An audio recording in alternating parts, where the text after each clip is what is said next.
here and the audience listening. I am excited and grateful to have this opportunity to share my experiences and thoughts in this school board election. My husband and I have lived in Moraga for 20 years and raised 4 children in the Moraga School District, participating in volunteer and community activities. I grew up in Orinda and attended their public schools, making me familiar with the educational issues that are relevant in this area. For the past 11 years, I have worked in education, beginning at the elementary school level, and currently I work at St. Mary's College in higher education. 3 of my 4 children have been in special education through Moraga School District, and I am well educated in the process. I am passionate about all levels of education, hoping to strengthen student experiences and encourage success and community regardless of economics or academic level. At St. Mary's College, I am responsible for managing the budgets and spending for 3 departments, and am familiar with the budgeting process relevant in education. I am also well aware of the teacher shortage, which is affecting all levels of academia, and the growing concern for the future of public education. I believe listening, evaluating, and speaking truthfully about an issue are some of the strengths I will bring if elected. Thank you very much. Thank you. Larry. I want to thank you all for the opportunity to speak before you. Allow me to introduce myself. My name is Larry Jacobs. I was born here back in Moraga in the days when the horses roamed the streets and Thrifty had 10-cent ice cream cones. And for the last 18 years, I've come back, lived here with my wife, Alexia, and our 2 kids, Ari and Kira. And for the last 16 years, I've been a local realtor. And one thing I've learned in this business is that people move here for the schools. The schools are Moraga's most valuable asset. They're our true jewels. I was appointed to the board in November 2020 during the height of the pandemic. I joined because I have a deep commitment to making sure the kids of our community have access to quality public education. I believe the Moraga School District provides an exceptional education for our K through 8 and prepares them for the rigors of Camp Alindo and Miramonte. Good schools make a good community. I've served on several nonprofit boards in the past and understand both the fiduciary responsibility and the time commitments involved. I have served on several school site councils, the coordinating council, JMPTA, and the school bond measure V committee, as well as the school bond oversight committee for the community. I believe in community service. I'm a proud member of the Kiwanis in Moraga Valley. In my previous life, I ran operations, labor negotiations for a 120-person plant in Oakland, received my MBA from St. Mary's. All these experiences give me the skills and temperament that I believe have made me a successful and productive Moraga School Board member. When I joined the board, I said to the community, I don't have some grand personal agenda. I just have a strong desire to make sure our schools continue to perform at the high levels we are accustomed to, and to see that our community's children have the opportunity to be provided with a good education. My position hasn't changed. Thank you very much. Thank you, Larry. Hen. Good evening, everybody. Thank you for having me here tonight. I'm running also for a seat on your Moraga School Board, and my time goes back quite a ways to about 1984 when I came to Moraga. But before that time happened, I'm actually went away to college, and I'm currently a small business owner and the transportation technology business. My background is in electrical engineering, so it's a bit of a technology background, but I'm used to working with people. I have a small staff that works with me for supporting some of the technology we've deployed at railroads and ports up and down California and the West Coast, and actually out in Chicago too. I can still remember back in 1984 when I was at Camino Pablo School. The tree I leaned against that first day was there. I was pretty young then. And I guess I realized that assimilating to a small town is rather difficult. Oh, 30 seconds. So it goes quick. Sorry, I can talk forever. Schools have given me so much here. So JM, I actually became a Marauder of the Week. I learned to kind of grow in this school.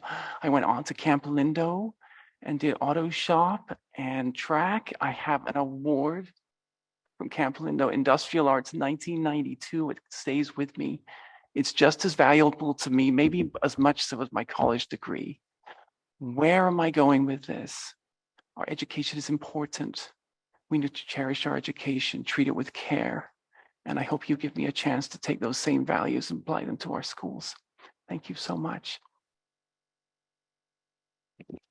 Thank you. So each of the respondents will get 2 minutes to respond to each of the questions. The first question, Hen, you'll go first. What is your understanding of the roles and responsibilities of a school board member? And what would you do to be an effective trustee? My thoughts on school board member roles really come down to teachers, the needs of the teachers, the needs of the community. Are we listening to them appropriately? And then working in turn with the superintendent for to make sure those values and needs are executed properly. That's not always an easy task, right? Because the community has a lot of different ideas of what we need to support and how to support it. So within those responsibilities, we as school board members have to take great care and that we listen to all of you and reflect the needs of our kids that we entrust in learning in this amazing town. Thank you. Thank you. Martha. So my understanding of the roles and responsibilities of the school board would be to make sure that the mission of the school board is followed. And some of the core values, I believe, would be putting the students first and making sure that they feel safe physically, emotionally, mentally, and helping them reach their full potential. As a school board member, I believe that I would be representing those children, the teachers, everyone in the community to make our schools great and to keep them great. I don't have any expectations that I can make magnanimous changes or, change what is already really, really good, I believe. I think we have some things to work on, but I also believe that the current board and boards in the past have done a great job. And I can't commend them enough for all of the work that was done during the pandemic and the harsh feelings of people. And I really commend them for taking that responsibility on. I hope I can just follow along with what everyone's done currently and collaborate. Thank you, Larry. Thank you. To me, the main responsibility of the board is to be a fiduciary for the district. And I look at that as not just the schools. It's obviously it's fiduciary for the kids. We have an obligation to make sure they have a quality education. We have an obligation to make sure the schools stay and exist. We have an obligation to the teachers. We have an obligation to the staff. We have an obligation to the parents. We have an obligation to the town, the community in whole, because it's all one big section. It's all one big part. And as a board, we set the direction that we feel that the school should be going in. It's certainly a time-consuming job that I hadn't realized before I started, and I've enjoyed it very much. I like to get into the minutia if I can. And one of the things that you have to be able to do on the board is you have to be able to make tough decisions. And hopefully we won't have. Okay, thank you. Hopefully we won't have to make really critical ones, but you have to be available to be able to make them.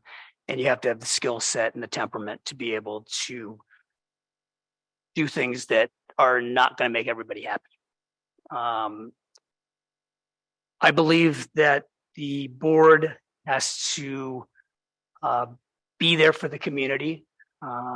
We have to be in the community. Wow. Okay. Be in the community. We have to be visible.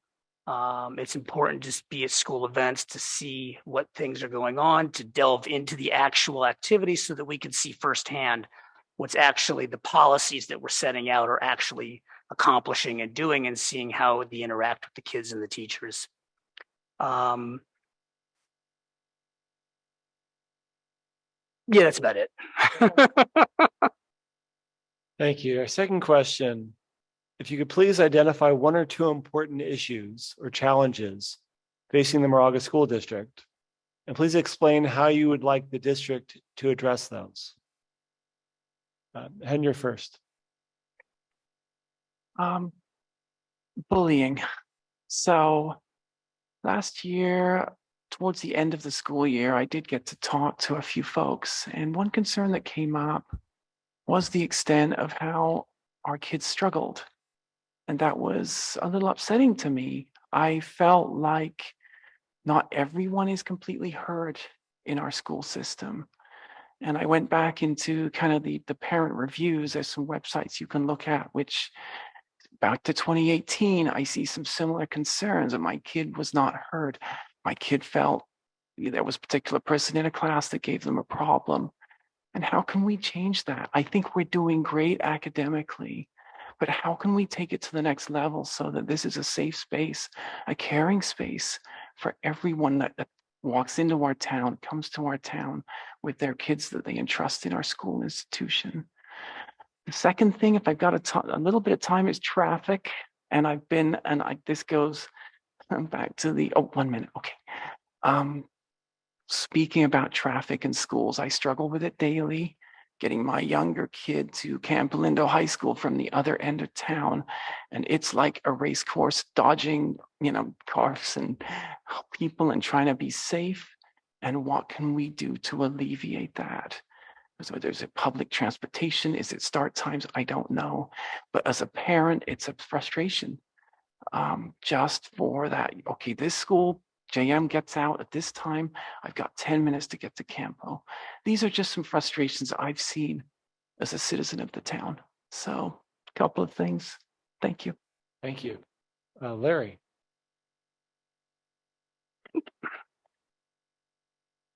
I'd say two of their challenges right now. We need to provide a quality education to all of our students, regardless of their abilities or circumstance. Our student body reflects our population. We all have differences and we all have strengths. We all have weaknesses. I certainly have mine. I'm reading all this stuff because I have a memory like a sieve. And but what's important, and this is actually growing up with my mom was a resource teacher, and I had her available to help me out when I had problems. And we don't all have resource teachers as a parent. And so I believe that the school needs to teach kids on their level, to be there for them, how they need to learn. We need to be able to teach the kids how to learn, not just what to learn. And I think that's very important. One of our other challenges, I believe, right now are demographic shifts that we've had, in that we are facing some, thank you, we are facing right now a reduction, why don't we say, in kids in the district. And that's something that's been anticipated for many, many years. It's nothing that just came up in last year. And it's really the responsibility of the board to be able to roll with that, anticipate what's going to be coming, and to be able to make recommendations, be able to react when we need be. It's all about planning, and it's all about setting plans forward and being able to tackle and have contingencies going. The only other thing that I would love to see finished is, due to COVID, we did have some learning loss. And I think we've effectively tackled a lot of that in targeted interventions, and then also in after school, in summer school, which we've had for 2 years now because we've had the funding. And I would love to see us to be able to continue summer school, because I see that as a valuable program going forward to help kids continuing on. Thank you very much. Martha. Like Larry, I think that the learning loss due to the pandemic is one of the most important issues that we're facing in the district. And I think it's not just in our district. I think it's, I want to say worldwide. Hopefully, in the next few years, we can quantify that loss. Maybe when we get the state test scores later this month, we can analyze that and maybe fill in some of the gaps. I would especially like to look at some of the learning lost by special education students, and I'd like to be able to try to address those as well. The second issue, which I don't think it's a huge issue, but I hope that we can streamline it somehow. The district's done a great job so far, but I think with the universal lunch program, and in the next few years, I think we're also going to have universal busing. I think getting someone on to run those programs, I don't want to say more efficiently because I don't think it's inefficient. I just think easier for that person and easier for the schools to manage. I know that that the kitchen situation is difficult. I worked at Camino Pablo. I understand that's a huge issue, but I'm hopeful that at some point we can figure out, if I'm elected, how to get those two programs more streamlined. Okay, thank you. The third question, and Martha, you're going to go first. If you were elected to the board, what programs or initiatives would you want the district to prioritize or pursue?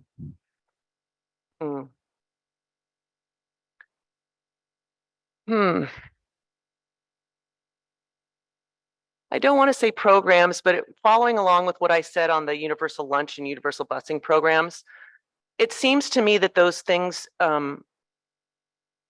like Larry was talking about, the more demographics are changing.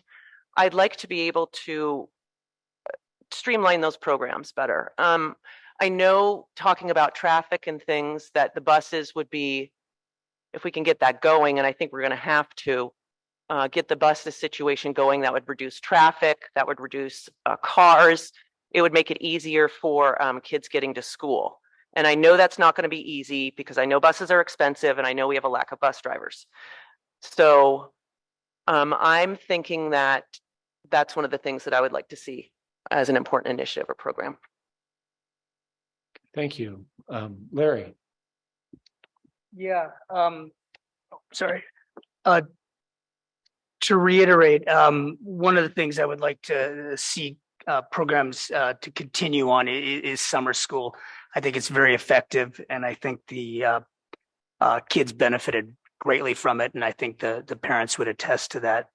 The other program that I'd like to see continued, expanded, is our diversity, equity, inclusion, belonging program. I think students learn best when they are immersed in an environment where they feel safe and respected.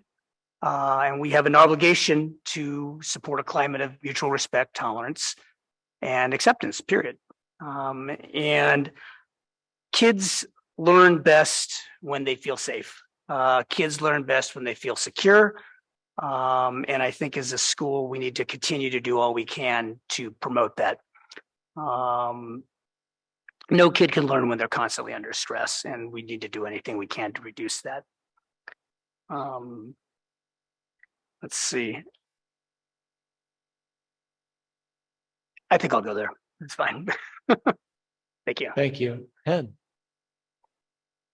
I'd like to echo a lot of what Larry's saying. I think they're good points. I started this with what's allowed me to excel in my career is a lot of hands-on things. So when Larry talked about summer programs, I remember taking around 1986 some just fun classes. It was called Cars and Rockets, excuse me. And those I remember, right? So just, can we, if there's funds for it, provide such programs, not to grow our kids, again, academically, but I think hands-on too. I did speak to the auto shop teacher, and it was rather disappointing. All the kids wanted to be in AP classes. There was so much pressure to be in AP. I see it in the kids at the high schools. They're stressed out. Can we bring in some other programs that maybe de-stress them a little bit? And with that said, DEI comes to mind, and safe spaces. Walking around Campo with my kid at school. Okay, 1 minute, thank you. It felt safer there. it felt more welcoming. During the back to school night with the parents, someone said, hey, there's a wellness center you can check out if you want. And so again, those might be things that we could bring over to our K through 8. It might be a great idea. So those are the sort of things I would be interested in. I'm not saying that would have to happen, but from what I've heard from the pulse of some of the students and staff, it might be a good thing. So that's all I got. Thank you. Thank you. The fourth question, and Hen, you're going to be going first. Please share any experience you have had collaborating with other individuals and explain how that level of cooperation resulted in a positive outcome.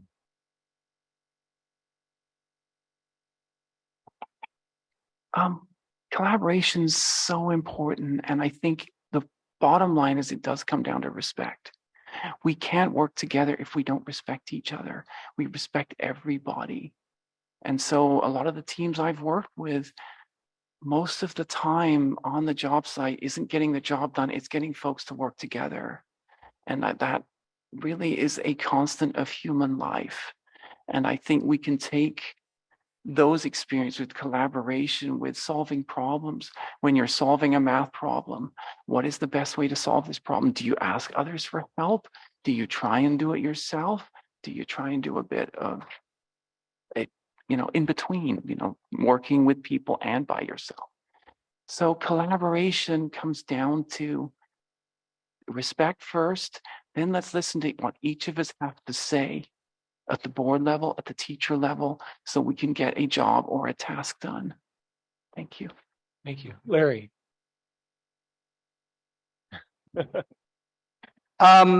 Interesting. The company I work for, Abio, is our big thing is we are a collaborative real estate company, which is weird because real estate is cutthroat and we as agents collaborate. And so, for example, I have a business partner and we're able to play our strengths and weaknesses off of each other and be able to better serve our clients. We all bring different skills and we all bring different temperaments. We bring different personality traits. We bring different experiences to the equation. And I think it's important when you're in a group to be able to listen to everybody. And truly, you can come up with a better solution. I mean, I'm not saying build a camel or anything like that, but I think that it is important to be able to listen to everybody. I mean, you have to be able, collaboration helps you to respect everybody's opinion. And only through respect can you really understand where everybody's coming from. And I think that's certainly a very important skill set to bring to the table. I'm good. Martha. Okay, so I'm going to use one of my social experiences for this one. And it's actually something that I do at St. Mary's, and it happens every Friday. So you can get this onto our schedule for St. Mary's Fridays. I work in the science department, and I'm friendly with most of the professors, the dean, and I want to say friends. We do stuff outside of work. But every Friday, a lot of the professors and I and some other admin always have lunch, and we call it a community building experience. And I think it is the most, I actually think that the people that don't participate in the science department are jealous because we have such a great time. And even though we were all at different levels, I mean, I work for them, and but we have a lot in common, and the outcome is we all look forward to Fridays. And we all look forward, we do talk about work, but it's also a lot of social time. And I think it's really important. It makes our work environment really, really fun to be in. So I think I've collaborated very good on that one. I'm free on Fridays. I know, you can come. I've seen you, you can come. The fifth question, what in your experience makes you well qualified to serve on the Moraga School Board? Larry, please go first. Okay. Well, I'm on it. But my past experience, when I would say pre-real estate, was working at a a 120-person fabrication shop over in Oakland. I got to work in operations. I got to work in labor negotiations. I got to work in HR. It really kind of, at the time when I was getting my MBA, opened up my thought and experiences. From a school point of view, as I mentioned earlier, I got very involved with the schools when my kids were in, and I sat on a number of the school site committees and the coordinating council. It really gave me a experience on how the schools work and what they have to go through, and frankly, the bureaucracy behind it. In addition to that, I have served on other committees. I've served on a number of nonprofits. I've been on a educational board of the Crucible about 10 years ago, which is a industrial arts facility over in Oakland. I've worked with the JCC down in Walnut Creek for about 12 years. I was president there. That is an eye opener when you're working with a board of people that all have differing opinions, and you all have to collaborate to get something done. Additionally to that, I mean, I really feel that in Moraga, as I said before, that the schools are Moraga's most valuable asset. And that's why people come here. And I've known that for a long, long time. And it's very important that we keep the schools at their highest level at their highest levels, so that people continue to want to come here and people continue to bring their kids. Thank you. Thank you, Martha. So first and foremost, I've been a parent in the Moraga School District for 18 years. I'm not currently a parent in the school district, but we started in 2002 when we moved here with our son, and my youngest daughter graduated from JM in 2020. And during that time, I volunteered for a lot of jobs in the schools, PTA committees, hot lunch volunteers. But I think my most important qualifications are that I worked at Camino Pablo Elementary for 7 years. I worked in the office, and I helped all the teachers, staff, parents, and children every single day. I saw most parents through there at least once a week. I think every single job, including purchasing, budgeting, coordinating office supplies, acting as the school nurse, a health advisor, an attendance taker, and a kindergarten yard duty. I watched the staff and the teachers work very hard during those years that I was at Camino Pablo. I think it gives me a unique perspective into the district. And I think I can take those things that I learned working at that school and use them to be a very effective board member. Thank you. Ben. I could talk about running a business, balancing budgets, dealing with people, working with technology, explaining technology to folks that may not understand what we're doing in some installations. But my real strength, when I look at this question, comes back to my time in college, where I was a resident advisor for 2 years. And I can sit here and say, with all the engineering classes I took, being an RA, and I highly recommend, especially if there's college folk in the audience, to try and become a resident advisor, gave me so many skills in dealing with people, leadership. How do you motivate people? How do you get a group of folks that may not know each other to work together? How do you handle an emergency situation? Are you going to be prepared for such a situation? So that skill that goes back to college, thank you, is what I take with me today, is what I've used for running a business, for working with people. In addition to the usual administrative type work you would do, or the management type work you might do. So that's the big one for me, leadership from college, my days in college. Thank you. Thank you. All right, the final question. Martha, you'll go first on this. If you find yourself in the minority position on a vote, how will you manage this situation, both internally and externally? Well, if you'd asked me that question like 10 years ago, it would be a different answer. But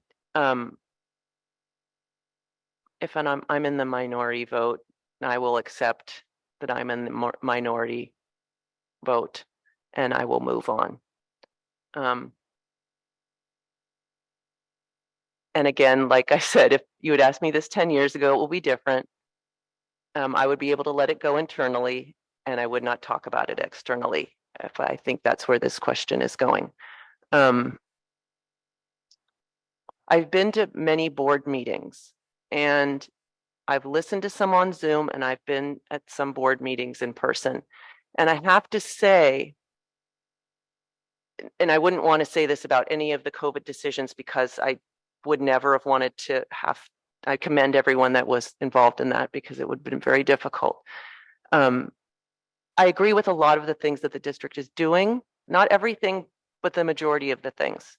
And I think I can take if my position isn't, always voted in the positive.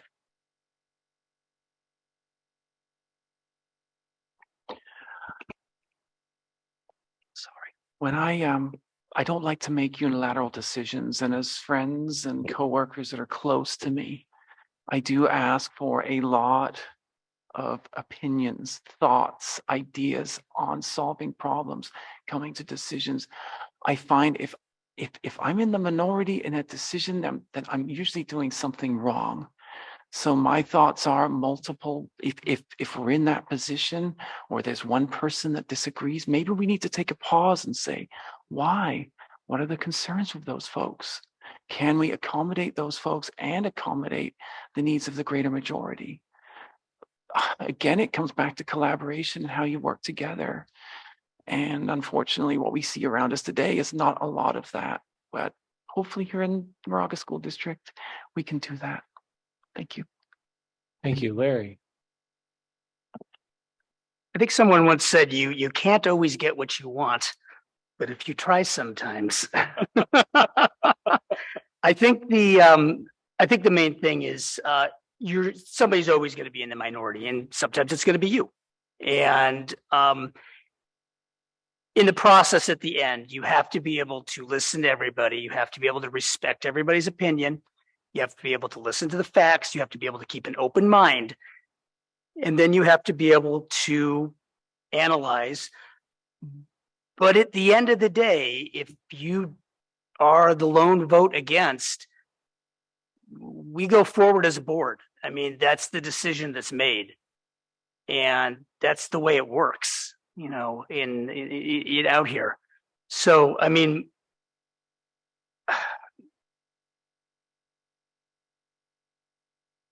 I'm trying to think how I internalize that in a thing. Sometimes sometimes I don't always feel that I'm able to convey everything that I'm trying to accomplish or trying to do, but sometimes it also turns out that I might be wrong. And I don't get that until I listen to everybody and to listen everything through. At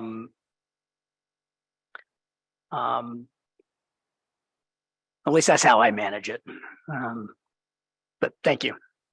All right, thank you. So we're going to have closing statements. Each of the candidates will get 1 minute to offer a closing. And Larry, you're to go first. Thank you.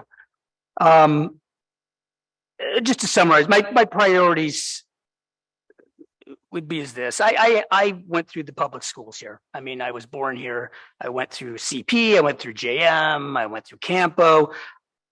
I thought I got a great education, and I wanted to bring my kids back to get the same education. And I want to be on the board so that I can ensure that all of Moraga's students and kids get that same quality education. I firmly believe that good schools make for a good community. And it's when schools function with high levels of education, student wellness, and parent involvement, community support, the whole community benefits.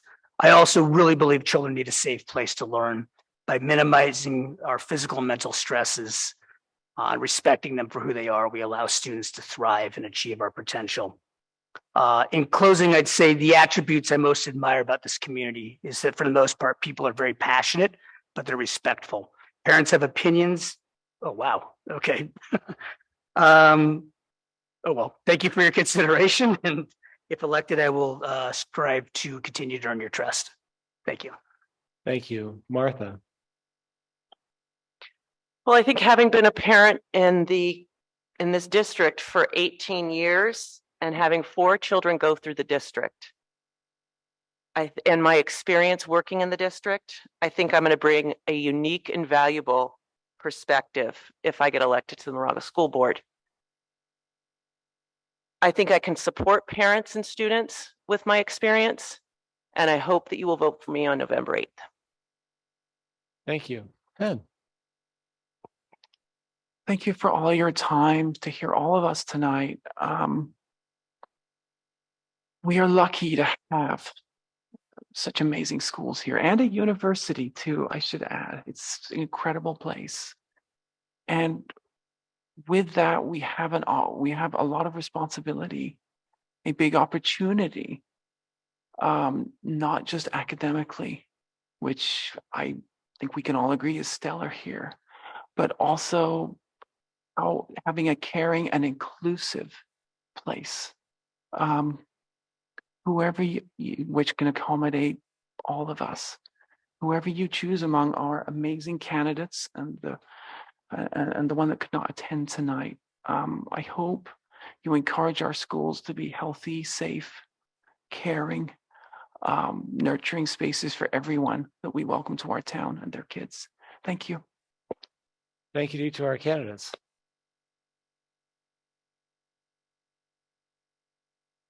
So before we break, just a reminder that there are 2 additional races that will affect schools in Moraga. The Acalanes Union High School District, there's 7 candidates for 3 open seats, 2 incumbents running, 2 of the candidates from Moraga. The County Board of Education, Moraga is in Area 2. There are 3 candidates and 1 open seat. An incumbent is running. There are candidate forms for the Acalanes Union High School District on October 12th at 7 p.m. at Del Valle Education Center, and one on October 20th at 7 p.m. on Zoom. So we strongly encourage you to attend, participate, ask questions.